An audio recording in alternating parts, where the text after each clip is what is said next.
Today I will show you how to read a receiver signal like the 6-channel receiver right here using an Arduino. For this example I'll be using this Arduino Mega board. What you will need are a few jumper cables to connect the receiver and the Arduino together, and a USB cable to connect the Arduino to the computer. Now what we need to do now is go ahead and download the Arduino software. For this we'll go to the web browser and we'll go to arduino.cc.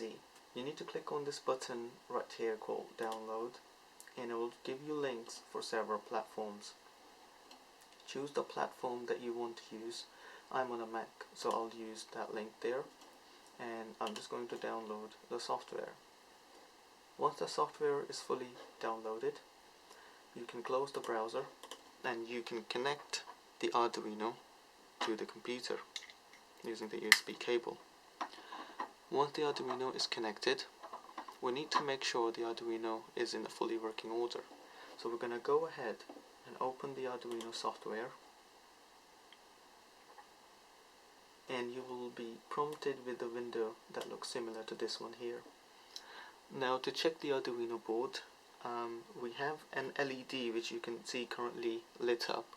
It's connected to pin 13, so we need to make sure the Arduino board is fully functioning, and we're going to use this LED to show us that. What we're going to do, we're going to define pin 13 as the output pin, and to do that we will write pin mode open bracket 13 comma output close line. This tells the Arduino the pin 13 is now output, and using this loop function here we can change the value of the pin 13. What I'm going to write here is digital write, define it as on pin 13. I'm going to set the value to high. That means the pin 13 now has 5 volts.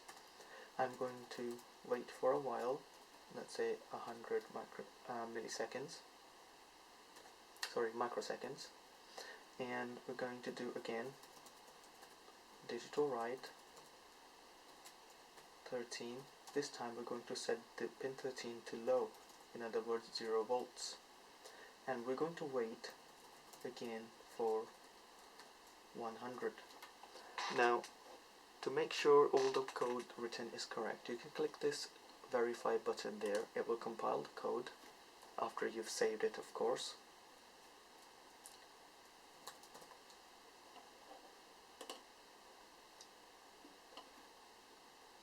And once it's done compiling and you see no errors or no red lines in this bottom window here, that means your code is correct.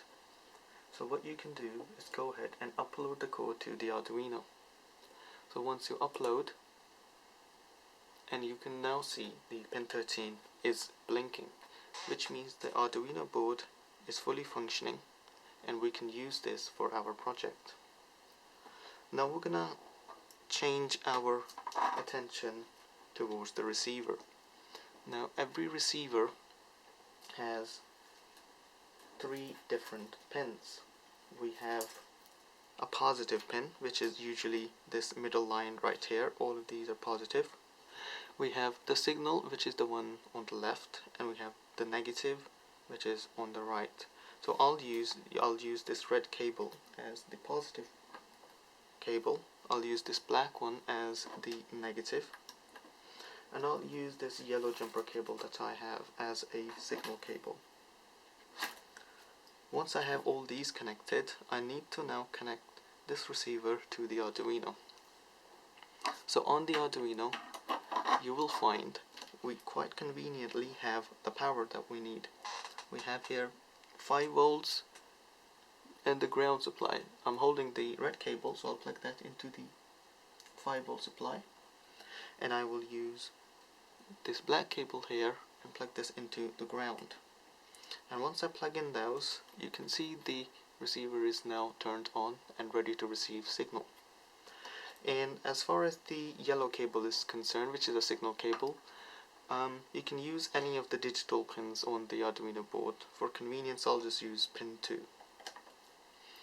Now what you need to make sure is that the receiver is connected to the transmitter and the transmitter is turned on. Then you can go ahead back on the computer and change the code so that pin 2 is now an input pin.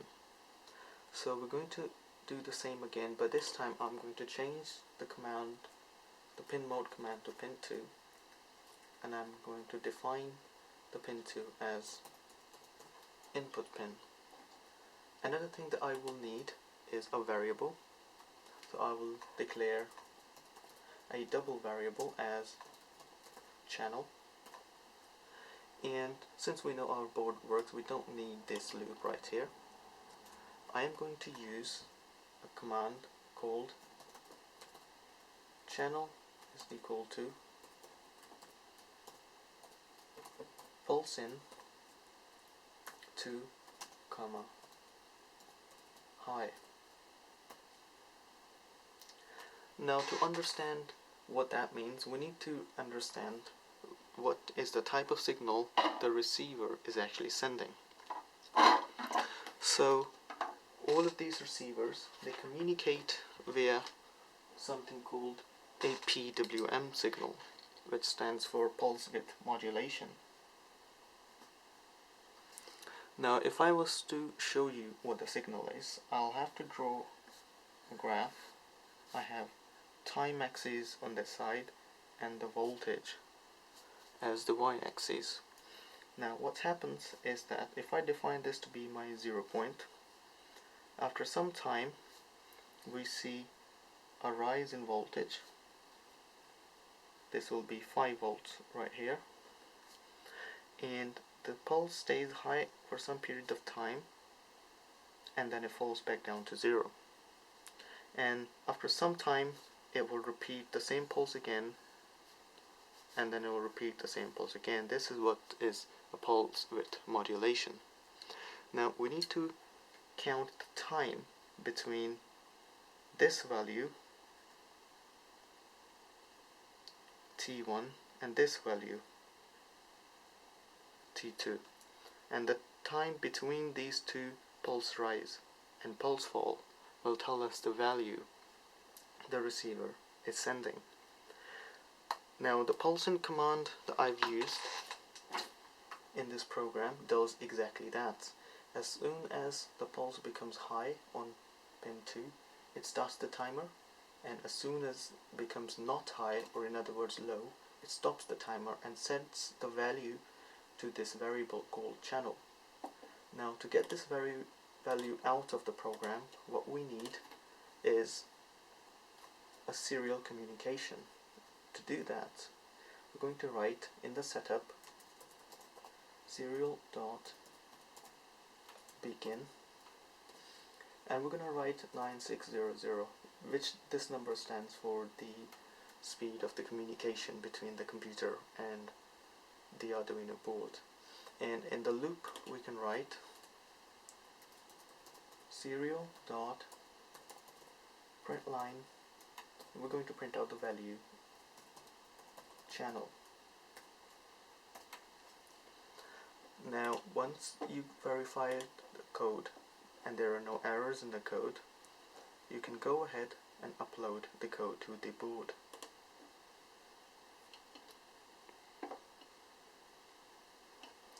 Now when we go back to our transmitter, turn on the transmitter,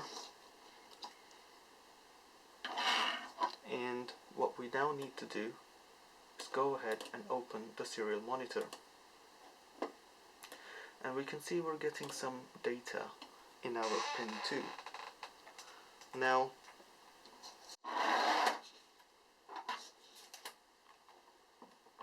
as I change the stick position on the controller, the value detected by the Arduino changes. It ranges from about 995 all the way to about 2000. So the mid position, if I leave the stick centered, I get about 1500. The minimum is about 1000, and the maximum is about 2000. Now this explains how to use the Arduino to read one channel. Now if you want to use multiple channels, this is very simple. You simply make multiple variables and use multiple pins. And I'm going to show you that now.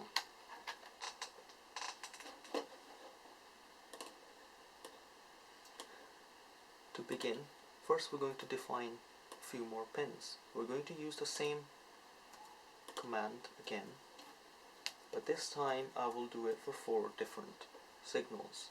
So I'll define pin 2 as an input, pin 3 as an input, pin 4 as an input, and pin 5 as an input. So we have now 4 inputs. Now we also need 4 variables.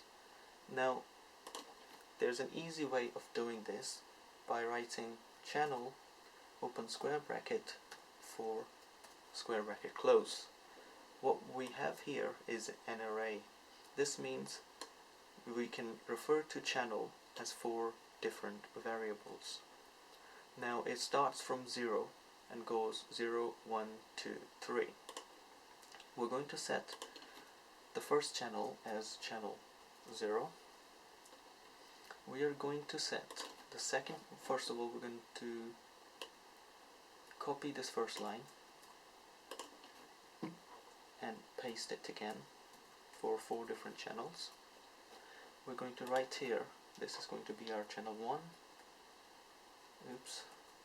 This is going to be our channel 2 and channel 3. But they are connected on pin 3, pin 4 and pin 5. Now this is going to read the value at pin 2 and going to save it onto channel 0. It's going to read the value on pin 3, save it onto channel 1, and so on for pin 4 and pin 5. What we now need to do is print these values out and see what we get. So what I'm going to write is serial.print, and in that I will change it to channel 0. I will enter and write another code, serial.print. This time I'm going to write just some value that will allow me to differentiate from one channel to the other. So I'm going to copy this code and copy it 4 times in total, and I can change the value of the array from 0 to 1 to 2 and to 3. In fact, I don't need this very last line. I will end it by writing print line.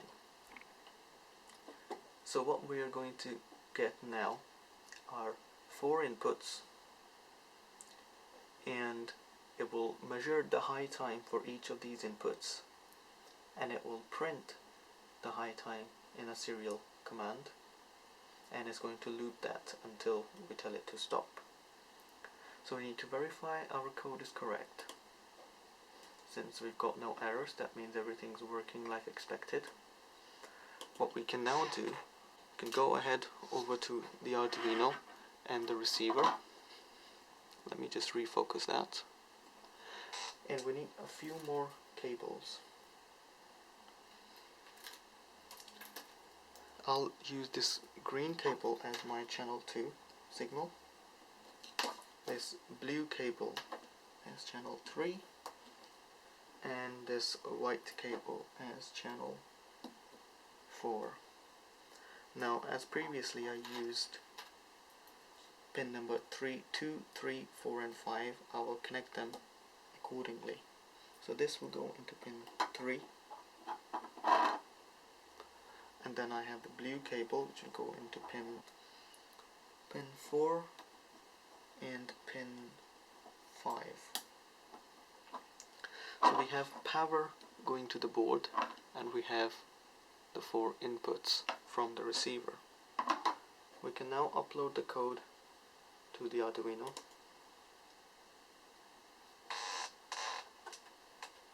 Turn on the transmitter and have a look at the serial data. As you can see, now we are getting 4 different inputs. And if I move this to a side and show you the transmitter. As I change the stick position, I change the channel 1, and I'll change the stick position again, the channel 2 changes. Here we have a channel 3 change, and here we have a channel 4 change. Now you can use the same code to check the value for multiple channels as well. Any questions? Let me know. Bye bye.